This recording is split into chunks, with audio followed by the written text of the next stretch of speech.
നമ്മുടെ എല്ലാ സഹോദരങ്ങൾക്കും യൂട്യൂബ് ചാനലിലേക്ക് സ്വാഗതം. ഇന്നിപ്പോൾ വളരെ വേദനാജനകമായിട്ടുള്ള ഒരു വീഡിയോയുമായിട്ടാണ് വന്നിരിക്കുന്നത്. എന്താ ചെയ്യുന്നത്, ഒരു പാവപ്പെട്ട വീട്ടിലെ ഒരു സഹോദരിയുടെ 2 മക്കൾ, 7ാം ക്ലാസ്സിൽ പഠിക്കുന്ന മൂത്ത കുട്ടിയും പിന്നെ അതിന് താഴെയുള്ളൊരു ചെറിയ കുട്ടിയും. ഇവരുടെ ഭർത്താവും കൂടി അടങ്ങുന്നതാണ് ഇവരുടെ വീട്. അച്ഛൻ, അമ്മ, 2 കുട്ടികൾ ഇവരടങ്ങുന്നതാണ് ഇവരുടെ വീട്. അപ്പോൾ ഈ വീടെന്ന് പറയുന്നത് ഇവർ വാടക വീട്ടിലാണ് താമസിക്കുന്നത്. അവിടെ ഏറ്റവും വലിയ സങ്കടകരമായിട്ടുള്ള ഒരു കാര്യമെന്ന് വെച്ചാൽ എന്താണ്, ഇവർക്ക് വാടക കൊടുക്കാനോ ഒന്നിനും നിവർത്തിയില്ല. കാരണം ഈ പറയുന്ന ചേച്ചിയാണെങ്കിൽ ഒരു ക്യാൻസർ പേഷ്യൻ്റാണ് എന്നുള്ളതാണ്. സഹിക്കാൻ പറ്റാത്തൊരു സങ്കടമുള്ളൊരു കാര്യമെന്ന് വെച്ചാൽ എന്താണ്, അവർക്ക് സ്കിന്നിലാണ് അവർക്ക് ക്യാൻസർ. ആ ഒരു ക്യാൻസർ ദേഹം മൊത്തവും വ്യാപിച്ചിട്ട് അവർ കീമോയും കുറേ കീമോയൊക്കെ അവർ ചെയ്തു. ഇനി ഒരു 5 വർഷത്തേക്ക് അവരുടെ ശരീരത്തിൽ കീമോയോ ഒന്നും ചെയ്യാൻ പറ്റില്ലെന്നാണ് ഡോക്ടർ തന്നെ പറഞ്ഞിരിക്കുന്നൊരു കാര്യമെന്ന് വെച്ചാൽ, അവരുടെ ഹസ്ബൻഡും രോഗിയാണ്, പണിക്കൊന്നും പോകാൻ പറ്റാത്ത ആ ഒരു അവസ്ഥയുള്ളൊരു മനുഷ്യനാണ്. പക്ഷേ എന്നാലും വീട്ടിലെ ബുദ്ധിമുട്ടുകളും ദാരിദ്ര്യവും കഷ്ടപ്പാടും ഒക്കെ കൊണ്ട് ആ ഒരു മനുഷ്യൻ ജോലിക്കൊക്കെ പോകുന്നുണ്ട്. പിന്നെ കുട്ടികളാണ് ഈ അമ്മയുടെ കാര്യങ്ങളൊക്കെ നോക്കിക്കൊടുക്കുന്നത്. കാരണം ചെറിയ മക്കളാണ്. മോൻ രാവിലെ എണീച്ച് വീട്ടിൽ കാപ്പിയൊക്കെ ഉണ്ടാക്കി ഭക്ഷണമൊക്കെ അമ്മയ്ക്ക് കൊടുത്തു. പിന്നെ പഠിക്കാൻ പോവും, വന്നിട്ട് തൂത്തുവാരപ്പവും പാത്രം കഴുകക്കും അമ്മയുടെ തുണി കഴുകക്കും എല്ലാം ഈ മോനാണ് ചെയ്യുന്നത്. കാരണം അമ്മ ഒരു രോഗിയായതുകൊണ്ട് തന്നെ അമ്മയുടെ ശരീരമാണെങ്കിൽ ഓരോ ദിവസവും ചെല്ലുന്തോറും വീർത്ത് വരെയാണ്, മരുന്നിൻ്റെ സൈഡ് എഫക്റ്റും ഒക്കെ കൊണ്ട്. അപ്പോൾ ആ ഒരു അമ്മ പറയുന്നതെന്ന് വെച്ചാൽ അവരെ ശരീരത്തിലെ കോശങ്ങളൊക്കെ നശിച്ചു. ഇനി അധിക നാൾ അവർ കാണില്ല എന്നാണ് അവർ പറയുന്നത്. അപ്പോൾ അവർക്കുള്ള ഒരു ആഗ്രഹം എന്ന് വെച്ചാൽ കണ്ണടയ്ക്കുന്നതിന് മുമ്പേ കുഞ്ഞുങ്ങളെ സുരക്ഷിതമായിട്ടൊരിടത്ത് ആക്കണം എന്നാണ് അവരുടെ ഒരു ആഗ്രഹം. എന്ന് വെച്ചാൽ അവർ ആവശ്യപ്പെടുന്നതെന്ന് വെച്ചാൽ ഒരൊറ്റ മുറിയുള്ളൊരു വീട്, ഒരൊറ്റ മുറിയും ഒരു അടുക്കളയും പിന്നെ അകത്തൊരു ബാത്റൂമും മാത്രമുള്ളൊരു വീട്, അത്രേ അവർ ആവശ്യപ്പെടുന്നുള്ളൂ. അവരൊരു കുഞ്ഞു മുറി മതി. പക്ഷേ ഈ കുഞ്ഞുങ്ങളെ അവരും അവരുടെ ഭർത്താവും ഈ ലോകം വിട്ട് പോകുന്ന സമയത്ത് ഈ കുഞ്ഞുങ്ങൾ കിടക്കാടമില്ലാതെ എങ്ങും പോകാനൊരു ഇടമില്ലാതെ കഷ്ടപ്പെടരുതല്ലോ എന്നുള്ള ആ ഒരു ആഗ്രഹമാണ് ഈ അമ്മയുടെ ഹൃദയത്തിൽ നിന്നും വരുന്നത്. സത്യം പറഞ്ഞാലുണ്ടല്ലോ, ഇത് കണ്ടപ്പോൾ എനിക്ക് വല്ലാത്ത വിഷമം തോന്നി, സഹിക്കാൻ പറ്റാത്തത്ര വിഷമം തോന്നി ഇത് കേട്ടപ്പോഴത്തേക്ക്. പിന്നീട് ഈ ചേച്ചി നേരത്തെ ചെയ്തിരുന്ന കാര്യമെന്ന് വെച്ചാൽ പല ചാനലിൻ്റെയും അടിയിൽ വന്നിട്ട് യൂട്യൂബിലായാലും ഫേസ്ബുക്കിലായാലും ഓരോരുത്തരും ഓരോ സഹായങ്ങളൊക്കെ ഓരോരുത്തർക്കായിട്ട് ചെയ്യുമല്ലോ, ചാരിറ്റിയൊക്കെ. അപ്പോൾ അതിൻ്റെയൊക്കെ അടിയിൽ ചെന്നിട്ട് ഫേസ്ബുക്കിലാണേ അടിയിൽ ചെന്നിട്ട് ഈ ചേച്ചിയുടെ ആവശ്യം പറഞ്ഞിട്ട് കമൻ്റ് ഇടുമായിരുന്നു.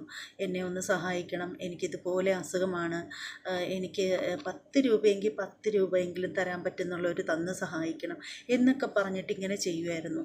പക്ഷേ അപ്പോൾ അതിൻ്റെ അടിയിൽ വരുന്ന കമൻറ്റുകളെന്ന് പറഞ്ഞാൽ വളരെ ഭീകരമായിട്ടുള്ള കമൻറ്റുകളാണ് ഇവർക്ക് കിട്ടിക്കൊണ്ടിരുന്നത്.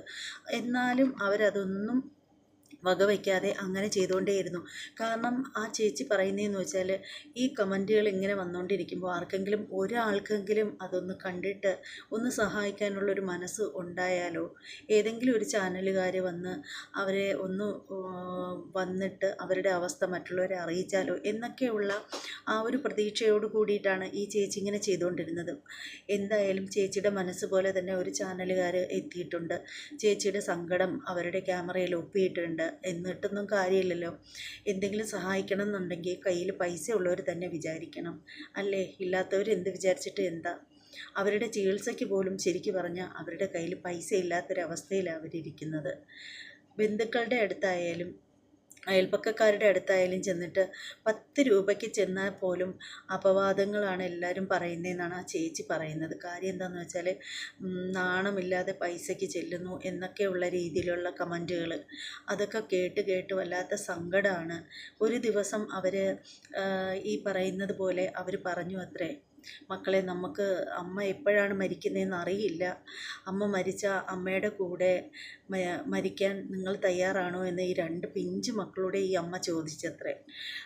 ചോദിക്കാൻ കാര്യമെന്ന് വെച്ചാൽ ഇവർക്ക് മരുന്നുകളൊക്കെ മുടങ്ങിപ്പോയ ആ ഒരു സാഹചര്യം വന്നു. അപ്പോൾ മരുന്നൊക്കെ മുടങ്ങുമ്പോൾ ഇവർക്ക് അതിൻ്റേതായ ബുദ്ധിമുട്ടുകളും പ്രശ്നങ്ങളും ഒക്കെ ഉണ്ടാവും. ശരിക്കും കണ്ടാൽ നല്ല തടിയൊക്കെ വച്ചിരിക്കുന്ന ഒരാളാണെങ്കിലും ശരിക്കും അവരുടെ ശരീരത്ത് വീങ്ങി വരുന്ന ആ ഒരു നീർക്കോപമാണ് മുഴുവനായിട്ടുള്ളത്. അപ്പോൾ അങ്ങനെ ഈ 2 കുഞ്ഞുങ്ങളോടും ഇങ്ങനെ ചോദിച്ച സമയത്ത് പെൺകുട്ടി അതിന് അമ്മയ്ക്കൊപ്പം നിന്നു. പക്ഷേ ആ ആൺകുട്ടി അപ്പോൾ ചോദിച്ചത്, 7ാം ക്ലാസ്സിൽ പഠിക്കുന്ന ഒരു മോനാണ്. അവൻ അമ്മയോട് ചോദിച്ചത്, അമ്മേ, എൻ്റെ സൈക്കിൾ എന്ന് പറയുന്നത് ഒരു സെക്കൻഡ് ഹാൻഡ് വിലയ്ക്ക് അങ്ങോട്ട് പണ്ടെപ്പോഴോ മേടിച്ച ഒരു സൈക്കിളുണ്ട് അവന്, ഒരു ചെറിയൊരു സൈക്കിള്. അപ്പോൾ അവൻ പറഞ്ഞത്, അമ്മേ, എൻ്റെ ഈ സൈക്കിൾ വിറ്റ് കഴിഞ്ഞാൽ അമ്മയ്ക്ക് കഴിക്കാനുള്ള മരുന്ന് മേടിക്കാനുള്ള പൈസ കിട്ടില്ലേ എന്നാണ് അവൻ ചോദിച്ചത്. അതിനർത്ഥം എന്താണ് സഹോദരങ്ങളെ? നിങ്ങളൊന്ന് പറയൂ. ആ അമ്മ ആ കുഞ്ഞിനോട് മരിക്കുന്ന കാര്യം പറഞ്ഞപ്പോൾ ആ മരുന്നൊന്നും ഇല്ലാത്തത് കൊണ്ടാണ്. അപ്പോഴേ ആ മോൻ പറഞ്ഞ വാക്കതാണ്. ഒന്ന് ഓർത്ത് നോക്കൂ. ഈ വീഡിയോ കാണുന്ന എൻ്റെ സഹോദരങ്ങളോട് എനിക്ക് പറയാനുള്ളൊരു എൻ്റെ ഒരു അപേക്ഷയാണ്. നിങ്ങൾക്ക് നിങ്ങളുടെ ജീവിതത്തിൽ നിങ്ങൾക്ക് ആരെയെങ്കിലും ഒന്ന് സഹായിക്കാനുണ്ടെങ്കിൽ, നിങ്ങൾക്കൊരു താല്പര്യമുള്ളവരാണെങ്കിൽ, നിങ്ങളുടെ കയ്യിൽ ഉള്ള പൈസ മതി, 100 രൂപയെങ്കിൽ 100 രൂപ ദയവ് ചെയ്ത് ഈ ഒരു ഫാമിലിക്ക് കൊടുത്ത് സഹായിച്ചു കഴിഞ്ഞാലുണ്ടല്ലോ, നിങ്ങൾക്ക് പുണ്യം കിട്ടും. ഞാൻ അവരുടെ അവസ്ഥ ജസ്റ്റ് ഒന്ന് കാണിച്ചു തരാം. ഇത്രയും കാര്യങ്ങൾ ഞാൻ കാണിക്കാതെ പറഞ്ഞതാണ്. ശരിക്കും കാണിക്കുമ്പോൾ തന്നെ അത് ഒരു വിഷമം തോന്നുന്നത് കൊണ്ടാണ് ഞാൻ അതൊന്നും കാണിക്കാതെ ഞാനങ്ങ് പറഞ്ഞത്. പക്ഷേ എന്നാലും ഞാനത് ഇത്രയെങ്കിലും കാണിക്കാതിരിക്കുകയാണെങ്കിൽ കുറച്ച് ആളുകളൊക്കെ പറയും ഞാൻ വെറുതെ ഉണ്ടാക്കി പറഞ്ഞതാണെന്ന് പറയും. അങ്ങനെയും പറയും, ബഹുജനം പലവിധമെന്നല്ലേ. അപ്പോൾ അത് ഞാനൊന്ന് കാണിച്ചു തരാം കേട്ടോ. വല്ലാതെ മനസ്സിനെ പിടിച്ച് കുലുക്കിയൊരു എനിക്ക് എന്തെങ്കിലും ആയിക്കഴിഞ്ഞാൽ തന്നെ എൻ്റെ മക്കൾ വഴിയാതാരായി പോവും. ഒരു വീട് പോലും ഇല്ല. ഇതിനു മുമ്പായിട്ട് എൻ്റെ മക്കളെയും കൊണ്ട് ഒരു ദിവസമെങ്കിലും അവിടെ ഒന്ന് താമസിക്കണം എന്നുള്ള ഒരു ആഗ്രഹം. എൻ്റെ മക്കളെയും ചേർത്ത് പിടിച്ച് ഞാൻ ചോദിച്ചു, മക്കളെ, അമ്മ മരിച്ച അമ്മയുടെ കൂടെ ഒരു മുറിയായാലും മതി, 2 മക്കളെ സുരക്ഷിതമായിട്ട് സ്വന്തമായിട്ടുള്ള ഒരു മുറിയുള്ള വീട്ടിലാക്കണം. മോളൊന്നിലാണ് പഠിക്കണം. മോളെ കാര്യങ്ങൾ പോലും എനിക്ക് നോക്കാൻ, അവളൊന്ന് ബാത്റൂമിൽ പോയാൽ പോലും എനിക്ക് ഒരു ജീവനുള്ള ശരീരം ഉണ്ടെന്ന് മാത്രമേ ഉള്ളൂ. ഓരോ ദിവസം കഴിയുന്നതോറും വീർത്ത് വരണം. ആകെ സ്കൂൾ തുറന്നിട്ട് പോയത് 10-12 ദിവസം എൻ്റെ മോള് സ്കൂളിൽ പോയുള്ളൂ.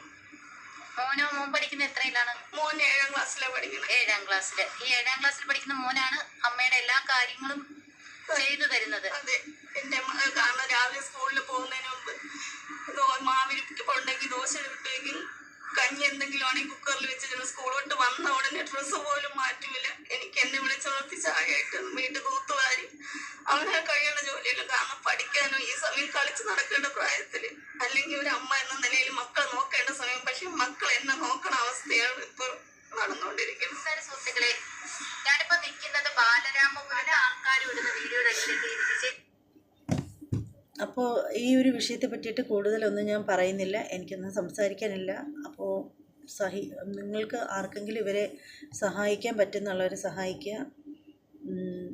ഇത്ര മാത്രമേ എനിക്ക് പറയാനുള്ളൂ. അത് 1 രൂപയെങ്കിൽ 1 രൂപ, 10 രൂപയെങ്കിൽ 10 രൂപ. ഈ ഒരു അവസ്ഥയൊന്ന് മനസ്സിലാക്കുക. എന്താ പറയുക ഇപ്പോൾ.